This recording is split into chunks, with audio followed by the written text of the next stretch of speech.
বারে, বারে একই জিনিস নিয়ে ভিডিও করে যাচ্ছি। এর পেছনে অবশ্যই কিছু তো কারণ আছে।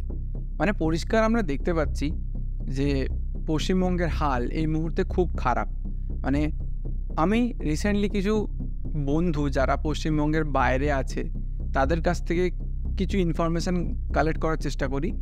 যে ওদেরকে বলেছিলাম যে বাইরের স্টেটের মানুষদের কাছ থেকে পশ্চিমবঙ্গের কী ভিউ তাদের কাছে সেটা কালেক্ট করে আমাকে বলতে। তো বেসিক্যালি সবার কাছ থেকে যে রিপোর্টটা আমি পেলাম যে বাইরের দেশের মানুষের মানে বাইরের দেশের নয়, বাইরের রাজ্যের মানুষের কাছে পশ্চিমবঙ্গের ইমেজটা এই মুহূর্তে একটা জঘন্য জায়গা। যেটা আমরা ছোটোবেলা থেকে শুনে এসেছি যে বিহার একটা সেফ প্লেস নয়, ঠিক আছে? মানে ওখানে গেলে চুরি চামারি ডাকাতি, ওখানে আনএমপ্লয়মেন্টের রেট অনেক বেশি, এসব শুনে এসেছিলাম ছোটোবেলা থেকে যে ওখানকার একটা ইমেজ খারাপ। কিন্তু সেই জিনিসটা এই মুহূর্তে পশ্চিমবঙ্গের হয়ে গেছে। বাইরের স্টেট ভাবছে পশ্চিমবঙ্গ একদমই সেফ নয়, একটা জঘন্য জায়গা। তার মানে এটার পিছনে পুরো একটা ফুল প্রুফ কারণ আছে, তাদের কাছে ভ্যালিড পয়েন্টও আছে। যা এই মুহূর্তে পশ্চিমবঙ্গে চলছে সেটাতে তারা একদম একদম ঠিকঠাকই বলছে, ভুল কিচ্ছু বলছে না কিন্তু। কারণ যেই রাজ্যে মন্ত্রীরা আগে গুন্ডা ছিল সেখান থেকে মন্ত্রী হয়েছে, সেটা আগে বোঝা যায়নি, সেটা এখন আস্তে আস্তে বোঝা যাচ্ছে। তো সেই রাজ্য থেকে তোমরা কি এক্সপেক্ট করে নিতে পারো? ঠিক আছে, মানে আমি এবার মেন টপিকে ঢুকি যে কেন বারবার এরকম ভিডিও বানিয়ে যাচ্ছি। কারণ এটা আমার ওয়ে প্রোটেস্ট করার, ঠিক আছে? কারণ আমার ভিডিও যদি 10টা মানুষও দেখে, তাদের মনের মধ্যে একটা জিনিস অন্তত জাগবে যে প্রোটেস্টটাকে চালিয়ে যেতে হবে।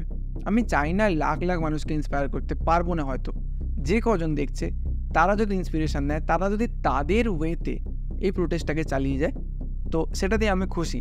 তো সেই জন্যে এই ভিডিওটাকে বা এই ধরনের ভিডিওকে বারবার বানিয়ে যাওয়া, যে কি হচ্ছে, কেন হচ্ছে, মানুষ কতটা মানে কষ্ট করে এই প্রোটেস্টটাকে চালিয়ে যাচ্ছে।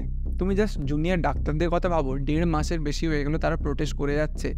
এখন এই ওয়েদার, এত এক্সট্রিম ওয়েদার, 3-4 দিন ধরে টানা বৃষ্টি হয়ে যাচ্ছে পশ্চিমবঙ্গের এই দিকটাতে, মানে খুব খারাপ অবস্থা। রাস্তায় রাস্তায় জল জমে গেছে, গ্রামের দিকে পুকুর নদী নালা প্রায় ডুবে গেছে। তো এই অবস্থাতেও প্রোটেস্ট কিন্তু চলে যাচ্ছে, কোনো এদের বিরতি হয়নি। এরা রাতের পর রাত ওখানে বসে প্রোটেস্ট চালিয়ে যাচ্ছে। এবং যে ধরনের এফার্ট আমরা দিতে দেখছি তাদেরকে নিউজ চ্যানেল খুললেই, সেগুলো দেখার পর মনে হয় যে বেশ আমরাও ওখানে প্রেজেন্ট থাকতে পারতাম। মানে হয়তো পেরে উঠছি না, ডিস্টেন্সের জন্য পেরে উঠছি না, যে ওরা যেখানে স্পটে গিয়ে রিভোল্ট করছে ওখানে বসতে, সেই জন্য চেষ্টা করছি বারবার যে কোনো না কোনোভাবে সবার সাথে তাল মিলিয়ে এই প্রোটেস্টটাকে চালিয়ে যাওয়া। যে আমাদের গভর্নমেন্ট, আমাদের স্টেট গভর্নমেন্ট একটু হলেও মাথা তুলে দাঁড়ানোর চেষ্টা করুক। এখানে জুনিয়র ডাক্তারদের দাবি কী ছিল? যে আমরা জাস্টিস চাই, যে যারা ভুল করেছে, যারা খারাপ কাজ করেছে তাদেরকে শাস্তি দাও, তাদেরকে ফাঁসি দাও, এটাই তো দাবি ছিল। তো সেই দাবিটার জন্য স্টেট গভর্নমেন্টের কাছে এরা এতবার ধরে প্রপোজাল দিচ্ছে যে আপনারা এটাকে দেখুন, আমরা এটাকে সিরিয়াসলি নিন না। আমাদের সিএম তো বলছে যে 1 মাসের বেশি হয়ে গেছে, এবার এই জিনিসটাকে ভুলে পুজোর আনন্দে ফেরো। কিছু বলার নেই এখানে, ঠিক আছে? মানে আমি তো বলবো যে যেভাবে চলছে এরমভাবে যদি জাস্টিস না পাওয়া যায়, যদি এই কেস সলভ না হয়, তাহলে বেশ কিছু পুজো কমিটি আমার মনে হয় তারা পুজো করবেই না, এবারে করা উচিতও নয়। যেখানে ওমেন সেফটি নিয়ে এত বড় একটা ইস্যু হচ্ছে, সেখানে মা দুর্গার পুজো করার কোনো মানেই হয় না, না?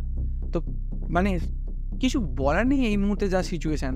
তো আমার রিকোয়েস্ট তোমাদের কাছে একটাই, যে নিউজ চ্যানেলটা দেখলেই বুঝতে পারছো যে এই জুনিয়র ডাক্তাররা বা যারা প্রোটেস্ট করতে যাচ্ছে তারা কতটা স্যাক্রিফাইস করছে, নিজের কাজ, খাওয়া দাওয়া সব ভুলে গিয়ে দিন রাত একটা জিনিসের জন্যই করছে, যে উই ওয়ান্ট জাস্টিস। তো সেইটাকে ট্রিবিউট দেওয়ার জন্য নিজের থেকে, নিজের ভেতর থেকে যেটুকু করা সম্ভব সেটুকু করো। সোশ্যাল মিডিয়াতে পোস্টের বন্যা বইয়ে দাও, সারাদিন তো ফোন নিয়েই থাকি আমরা বেসিক্যালি, তো ওখানে পোস্টের বন্যা বইয়ে দাও। আমি চেষ্টা করছি যতটা সম্ভব ভিডিও ফেলা যায়, যতটা বেশি করে ভিডিও ফেলা যায়, কারণ এই প্রোটেস্টটাকে জিইয়ে রাখতে হবে, আমাদের দায়িত্ব এটা। শুধু এই জুনিয়র ডাক্তারদের দায় পড়ে যায়নি যে তাদের কোনো এক কলিগ মারা গেছে, তাদের কোনো এক কলিগকে মার্ডার করা হচ্ছে, তারপর রেপ করা হচ্ছে বলে তাদেরই করতে হবে না। এটা একটা গ্লোবাল ইস্যু, এটা আমাদের রাজ্যের ইস্যু নয়, এটা আমাদের দেশের ইস্যু না, এটা একটা গ্লোবাল ইস্যু। তো এই ইস্যুতে যদি আমরা কোনো ক্যাপিটাল পানিশমেন্ট না দিতে পারি, তাহলে এই ধরনের নোংরামো কিন্তু চলতেই থাকবে, কোনো দিনও থামবে না।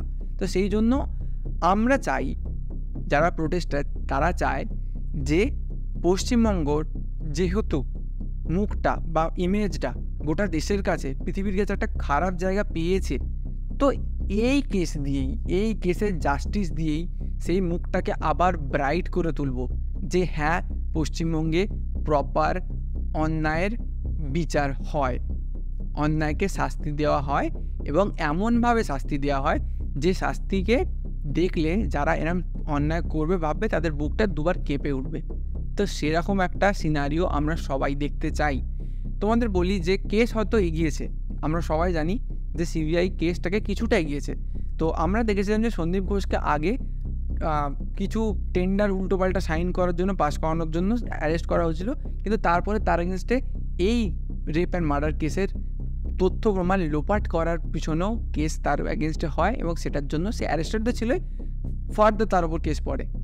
ইভেন টালা থানার ওসিকেও ওই তথ্য বা প্রমাণকে লোপাট করার জন্য অ্যারেস্ট করা হয়। তো এই সবগুলো কিছুটা হলেও কেস তো এগোচ্ছে, স্লো এগোচ্ছে। আমরা সবাই জানি সিবিআইকে আমরা অনেকেই দোষ দিচ্ছি যে সিবিআইয়ের মতো একটা এফিসিয়েন্ট একটা ইনস্টিটিউশন কেন এটার মানে রায় বের করে আনতে পারছে না, মানে এটাকে সলিউশন বের করতে পারছে না। দেখো, প্রথম উইকটাতে সব প্রমাণ লোপাট করে দিয়েছে, তাদের কাছেও কিছু করার নেই, তারাও প্রমাণ ছাড়া তো কাউকে বলে দিতে পারে যে আপনি দোষী। তো বেসিক্যালি সেই জন্যই রেজাল্ট আসতে এত দেরি হচ্ছে। তবে আমরা আশা রাখছি, ভরসা রাখছি যে হয়তো আমরা খুব তাড়াতাড়ি জাস্টিস পেয়ে যাব। কিন্তু একটা জিনিস না বললেই নয়, যে জাস্টিস যদি আমরা পাই তাহলে খুব বড় বড় রাঘব বোয়াল কিন্তু সামনে চলে আসবে। তো সেটার জন্য কিন্তু খুব বড় সমস্যা পশ্চিমবঙ্গ পড়তে পারে, প্রেসিডেন্ট রুলও লেগে যেতে পারে। তো এইটুকুই বলে এই ভিডিওটা শেষ করবো। আমি বেশি কিছু আর বলতে চাই না, মানে ইশারাই কাফি ছিল তোমাদের জন্য। তো দ্যাটস ইট, গুড বাই, পরের ভিডিওতে আবার দেখা হচ্ছে।